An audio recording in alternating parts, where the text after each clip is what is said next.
الحمد لله وكفى وسلام على عباده الذين اصطفى اما بعد.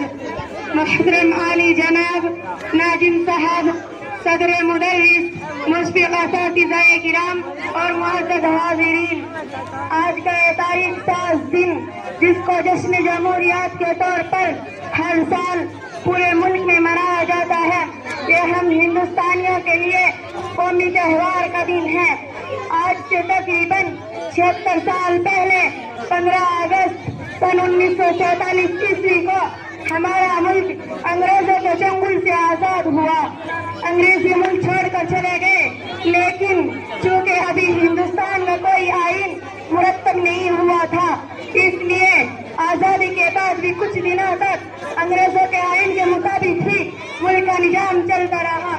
لیکن جلد ہی اس وقت کے ہمارے جو عظیم قومی رہنما تھے، ان لوگوں نے آپسی صلاح و مشورہ سے ڈاکٹر بھیم راؤ امبیڈکر کی قیادت میں ایک قانون ساز کمیٹی بنائی، اور اس کمیٹی نے 2 سال 11 مہینے کی انتہائی کوشش کے بعد قانونی بل مرتب کیا، اور 26 جنوری سن 1950 عیسوی کو اس قانون کی ایک کاپی پارلیمنٹ، قانون ساز اسمبلی اور عدلیہ کو سونپ دی گئی کہ اب ملک کا نظام اسی آئین کے مطابق چلے گا.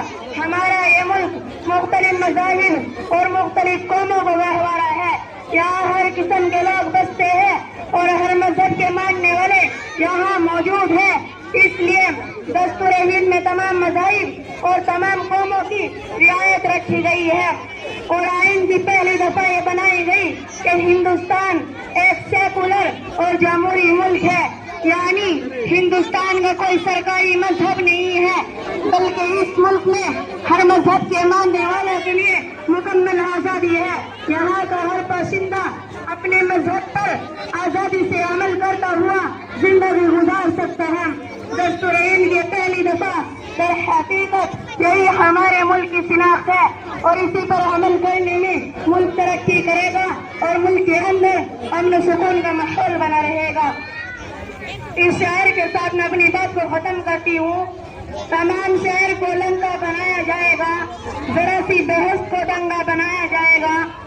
تمام شہر کو لنکا بنایا جائے گا، ذرا سی بحث کو دنگا بنایا جائے گا. ہمیں لڑاؤ نہ غداروں کہ وہ کپاس ہے ہم جسے ملا کر ترنگا بنایا جائے گا.